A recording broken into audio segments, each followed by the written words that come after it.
오늘은 시편 1장 2절 말씀을 통해서 성경 묵상이라는 제목으로 하나님의 말씀을 함께 살펴보도록 하겠습니다. 성도에게 있어서 가장 기다려지는 소중한 시간이 언제입니까? 그리고 무엇입니까?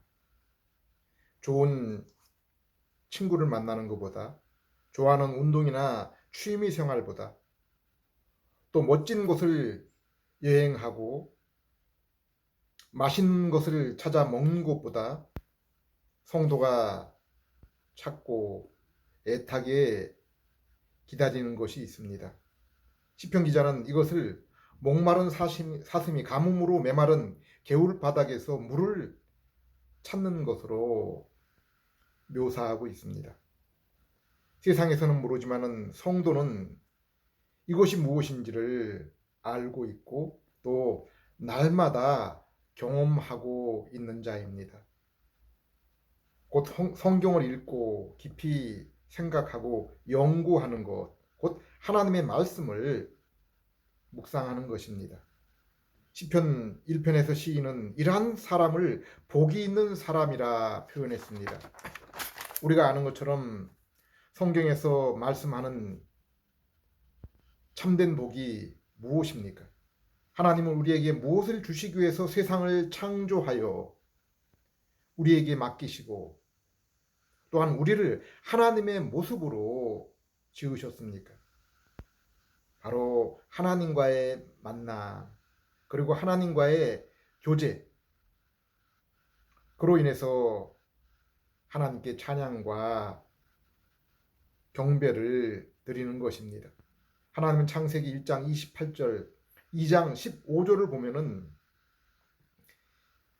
인생이 세상을 살아가면서 보람을 느끼고 살 수 있도록 사명을 주신 것을 알 수 있습니다. 곧 선지자로서 하나님에 대한 지식을 전하며 왕으로 피조 세계를 다스리며 제사장으로 하나님을 만나며 예배 드리도록 한 것입니다. 그러나 엄밀히 말해서 선지자로서 하나님에 대한 지식, 그리고 왕으로서 피조 세계를 알며 다스리는 그 공의로운 그러한 기능 또한 하나님과의 교제를 위한 것이며 예배를 위한 것입니다. 그래서 바울은 로마서 12장 1절에서 로마서 1장에서 11장까지 하나님이 주신 모든 구원의 서정에 관하여 말씀한 후에 그러므로 너희가 이제 온 몸으로 하나님께 산 제사 곧 영적 예배를 드리라고 한 것입니다.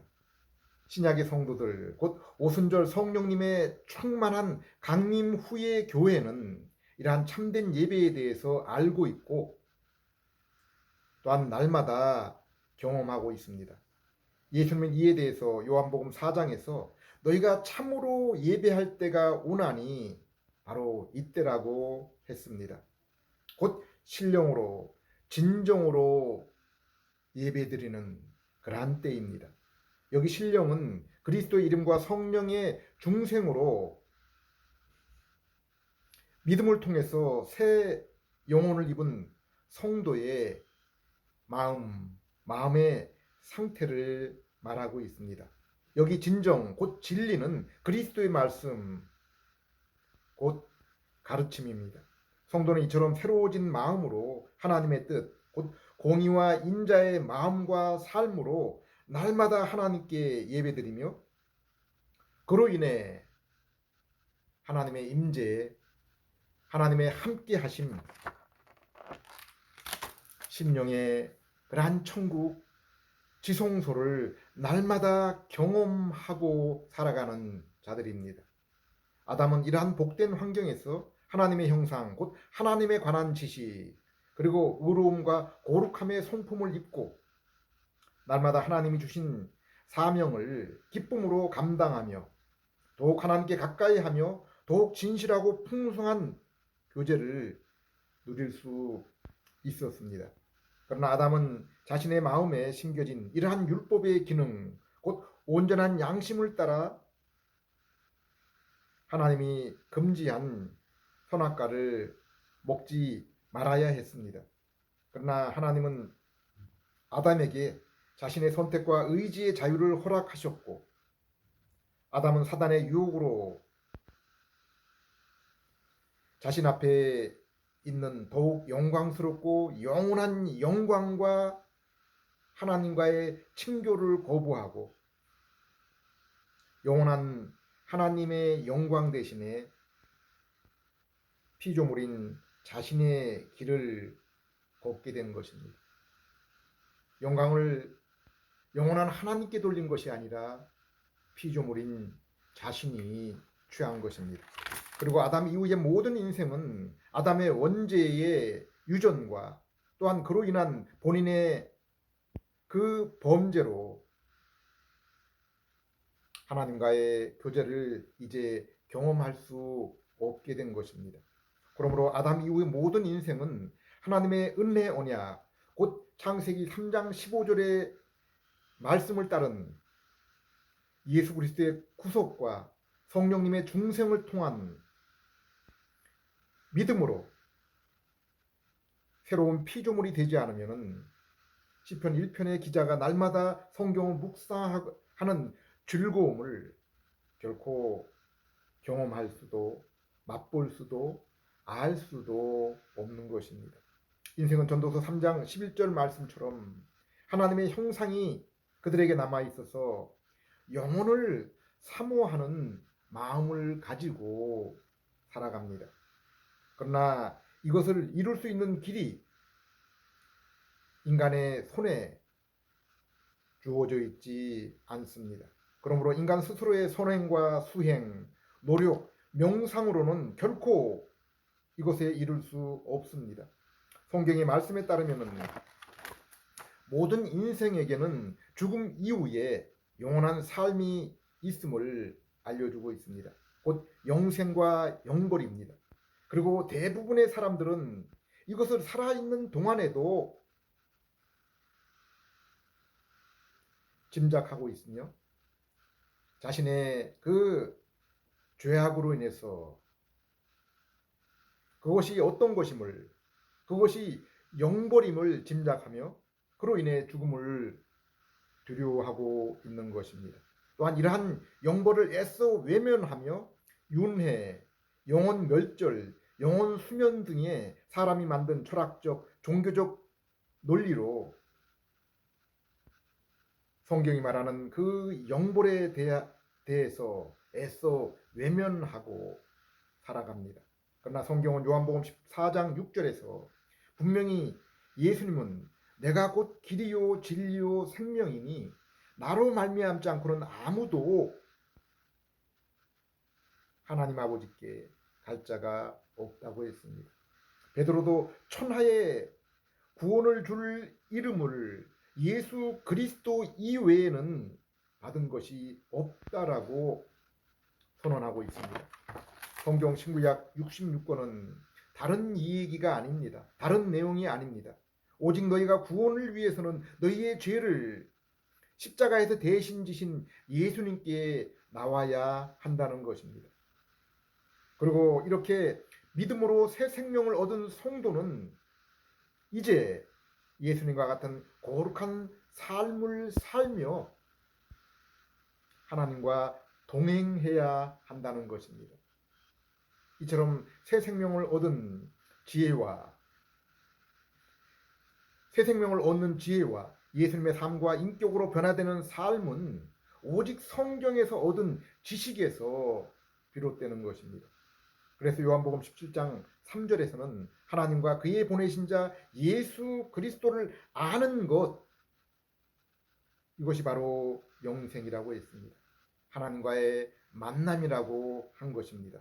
곧 성경을 아는 것이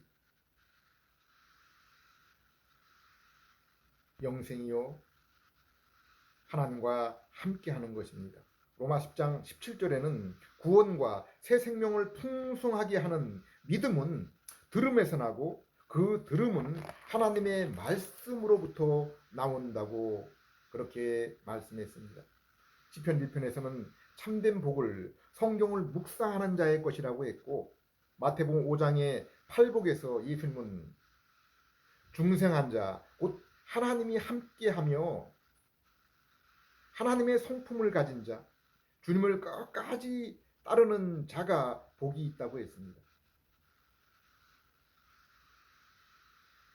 그러므로 성경을 묵상하는 자와 새롭게 중생한 자는 다 하나님과 함께하는 그러한 자인 것을 의미하고 있는, 둘 다 같은 의미인 것입니다. 그 죄인의 인생에 하나님이 함께 하실 때까지는 인생의 길은 아직까지 참된 쉼, 참된 만족이 없는 것입니다. 그러므로 이 땅을 살아가는 성도에게 가장 고통스러운 것은 그들의 삶 속에서, 그들의 마음에서 성경을 빼앗아가는 것이요, 성경을 묵상할 시간을 빼앗기는 것입니다. 에레미야 9장 23절 24절에서 에레미야 선지자는 이 사실에 대해서 잘 설명하고 있습니다. 세상에서 사람들의 에너지와 시간과 능력과 관심을 빼앗아가는 것이 무엇입니까? 바로 세상의 지혜, 학벌, 돈, 권력입니다. 이것이 그들이 추구하는 것입니다. 그러나 정작 인생에 중요한 것은 하나님, 곧 하나님의 존재를 아는 것과 그분이 공평과 정의와 사랑의 성품을 가진 분이라는 것, 이 사실을 아는 것이라고 했습니다. 성도는 성경을 통해서 이것을 찾으며 공부하는 자들입니다. 이 땅에서 가장 행복했던 성도 가운데 하나가 마르다의 동생 마리아가 아닐까 생각합니다. 마리아는 말씀 대신 주님으로부터 친히 설교를, 가르침을 들었습니다. 그리고 예수님으로부터 마리아, 너는 좋은 것을 선택하였다. 그의 그 마음과 행위에 있어서의 칭찬을, 인정을 받았습니다. 저는 그 후에 마리아가 마르다보다 예수님과 교회를 섬기는 일에 소홀히 했을 것이라 생각하지 않습니다. 예수님도 공생의 가운데 하나님 나라 복음을 전하시며 그 복음을 증거하기 위해서 질병을 치유하시고 귀신을 쫓아내시는 많은 섬김과 봉사, 권능의 일들을 행하셨습니다. 그러나 수많은 군중의 요청에도 불구하고 때때로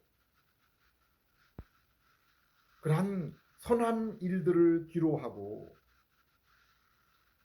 산 위에 한적한 곳으로 가셨습니다.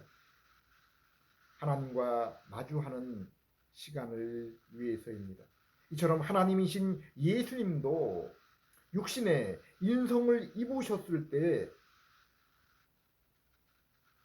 영적인 새 힘, 충전이 필요하셨던 것처럼 보입니다.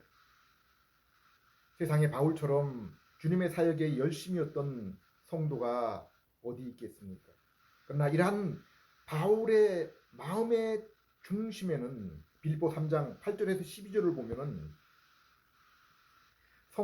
성령의 영감으로 27권의 신약 성경 중 13권이나 쓰며 또한 삼층천 하늘을 친히 보았던 바울조차 그의 삶 속에 늘 그 삶의 우선순위의 최고에는 그리스도를 알고자 하는, 그리스도를 더욱 알고자 하는 그러한 마음이 있었습니다. 8절, 또한 모든 것을 해로 여김은 내 주 그리스도 예수를 아는 지식이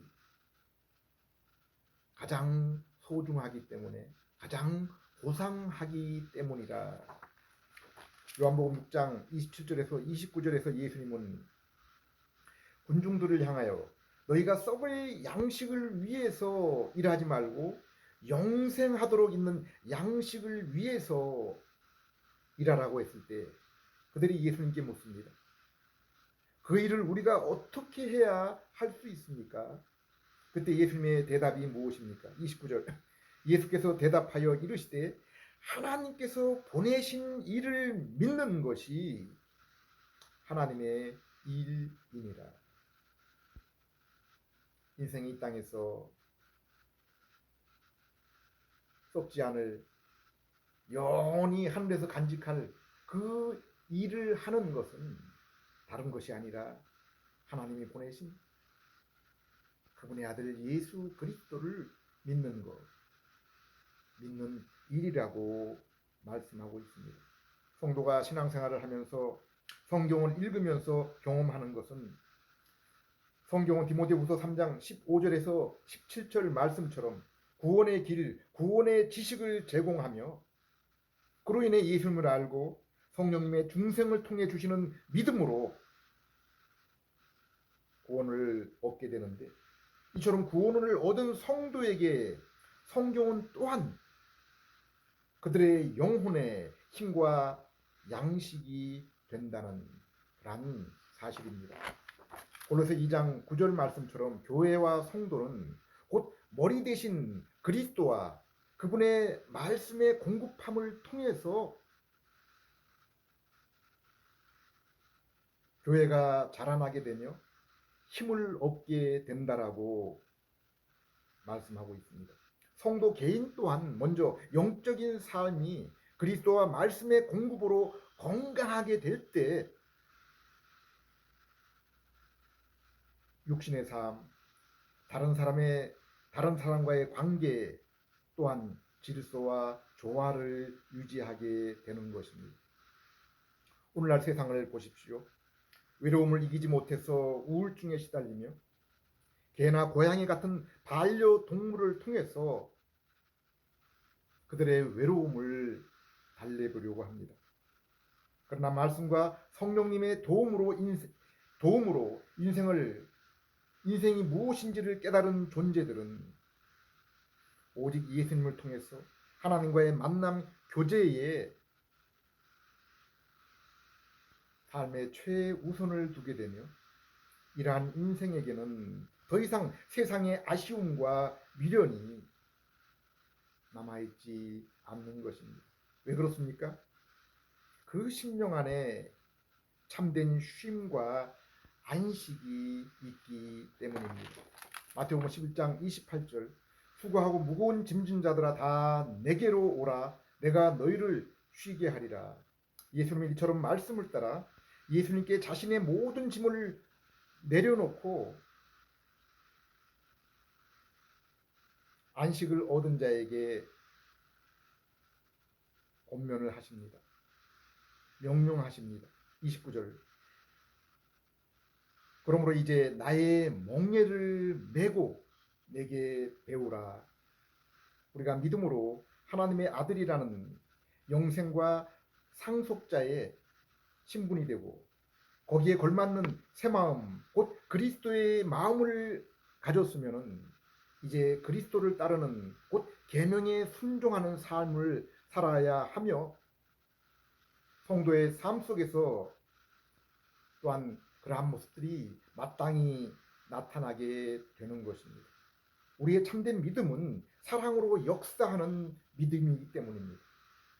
성도는 오직 예수님을 믿은 후 존재와 마음이 변한 후에 비로소 하나님과 말씀 속에서 친교와 만남, 임재를 나누며 경험하게 되는 것입니다.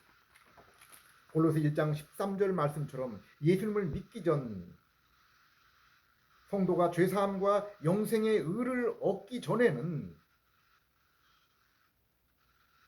성도는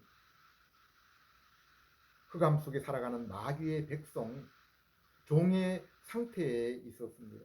그러나 우리는 믿음으로 마귀의 백성에서 이제 하나님의 백성, 하나님과의 원수에서 하나님과 화목하는 친교의 자녀, 마귀의 나라에서 예수님의 나라로 옮기게 됐습니다. 13절 14절 그가 우리를 흑암의 권세에서 건져내사 그의 사랑의 아들의 나라로 옮기셨으니 그 아들 안에서 우리가 속량 곧 죄 사함을 얻었도다. 우리가 어린 아이가 유모의 젖을 찾는 것처럼 하나님의 말씀을 사모하는 것은 이미 우리의 나라가 세상에서 하나님의 나라로 우리의 심령이 죄의 권세에서 의와 거룩, 공의와 인자의 인격으로 변화된 것을 나타냅니다. 그리고 어린 아이가 자라면서 이제 모유에서 이유식과 딱딱한 것을 음식으로 삼음으로 더욱 건강하게 성장하는 것처럼 성도는 더욱 깊고 풍성한 예수님의 지식으로 믿음과 인격이 자라나며 그로 인해 더욱 깊은 주님과의 교제 그리고 그로 인해서 주님의 오심과 주님의 나라를 사모하며 살아가게 되는 것입니다. 고린도전서 3장 21절에서 23절을 보면은 말씀과 더불어 모든 피조 세계와 우리의 인생 역사 전체가 바로 성도의 성화, 성장의 유익이 되는 것을 알 수 있습니다. 그리고 그 가운데는 사망 또한 포함됩니다. 사망도 성도의 유익을 위해서 성도의 믿음의 인격의 성장을 위해서 하나님께서 우리를 위해 준비해 놓으신 것입니다. 고린도서 10장 9절에 보면은 거기에는 질병 또한 포함됩니다. 히브리서 12장을 보면은 성도의 세상과 육신의 죄의 성품으로 인해서 당하는 고난은 말씀과 더불어 성도가 거룩함의 성품의 열매를 얻는 데 도움이 된다고 했습니다. 그러니까 세상에서 당하는 그 환난과 또 우리 안에 그 옛 죄의 성품으로 당하는 고난 또한 이제 성도에게 저주나 그리고 형벌이 아니라 유익이다라고 그렇게 말씀하고 있는 것입니다. 로마서 5장 3절에서 5절에도 고난의 유익을 말씀하고 있으며 또한 성도가 이 땅에서 반드시 고난에 참여해야 하는 것은 우리가 그리스도를 따르는 자이며 그것을 명령받았기 때문이라고 했습니다. 로마 8장 17절 자녀이면 또한 상속자 곧 하나님의 상속자요 그리스도와 함께한 상속자니 우리가 그와 함께 영광을 받기 위하여 고난도 함께 받아야 하느니라. 고린도서 15장 55절에서 56절을 보면은 성도에게 있는 사망 또한 고린도서 3장 22절 말씀처럼 성도의 유익 곧 하나님께 가까이 나아가는 성화의 도움을 위해서 있는 것이라고 했습니다. 56절 사망에 쏘는 것은 죄요 죄의 권능은 율법이라. 인생이 사망을 두려워하고 피하려고 하는 것은 그들이 죄인이기 때문이며 그것이 율법과 양심을 통해서 드러나기 때문입니다. 그러나 성도는 예수 그리스도로 말미암아 이미 율법이 성취되어서 율법에서 해방되었으므로 그러므로 더 이상 사망의 죄에 쏘는 것이 될 수가 없는 것입니다. 성도는 이 땅을 살아가며 많은 은혜의 수단, 도움을 받고 살아갑니다. 예배, 성찬, 성도의 교제, 그리고 방금 전 말씀한 그러한 시련과 같은 그러한 것들이 있습니다. 그러나 그 중에 우선은 말씀입니다. 그리고 말씀을 설명하는 주석, 조직신학, 그리고 경건서적을 포함한 신학서적입니다. 교회의 역사에 건전한 신조, 신앙 고백서는 그것을 다 합쳐도 하루면 다 읽을 수 있는 그 정도의 분량입니다. 또한 조직신학 서적도 건전한 개혁주의 서적은 그렇게 많지 않습니다. 또한 한두 권만 읽어도 다른 신학 서적 다른 조직신학 서적과 그 내용에 큰 차이가 없는 것을 발견할 수 있습니다. 저는 칼빈의 기독교 강요, 바빙크의 교의학, 볼코프의 조직신학, 그리고 가장 최근에 웨인 구루뎀의 조직신학을 추천드리며, 처음에 읽기 힘들면 먼저 그것의 개요를 접할 것을 원합니다. 하나님의 형상을 입은 인생은 결코 세상과 피조물 그 어떤 것이 주어져도 결코 참된 만족과 위로를 얻을 수 없습니다. 솔로몬의 전도서가 그것을 우리에게 보여주고 있습니다.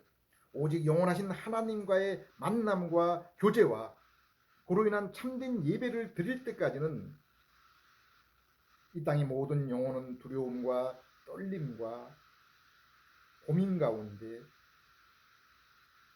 방황하는 인생을 살 수밖에 없습니다.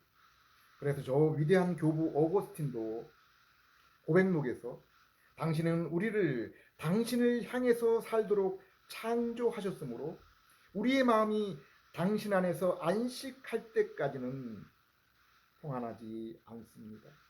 나의 영혼이 예수 그리스도에게 나와 무릎을 꿇을 때까지는 영혼의 안식은 없었습니다. 라고 고백한 것입니다. 사랑하는 여러분, 공의와 인자가 없는 세상과 인생을 보면서 힘들어 하십니까?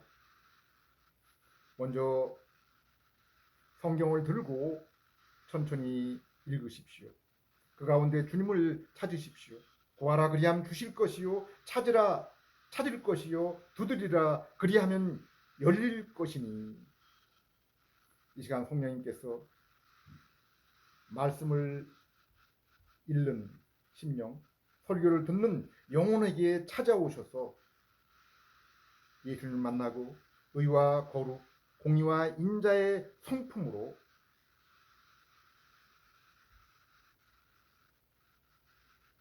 영혼의 만남과 친교, 또 임재를 이루어 주시기를 기도드립니다. 기도하겠습니다. 하나님 아버지, 저에게 주신 말씀을 따라 구속주와 주인 되시는 예수님께 나아갈 수 있도록 인도하여 주시옵소서. 그로 인해 말씀과 도움을 주는 신학서적으로 예수님을 더욱 알게 하시고 닮게 하셔서 풍성한 인격의 사귐으로 영광을 돌리게 해 주시옵소서. 예수님 이름으로 기도드립니다.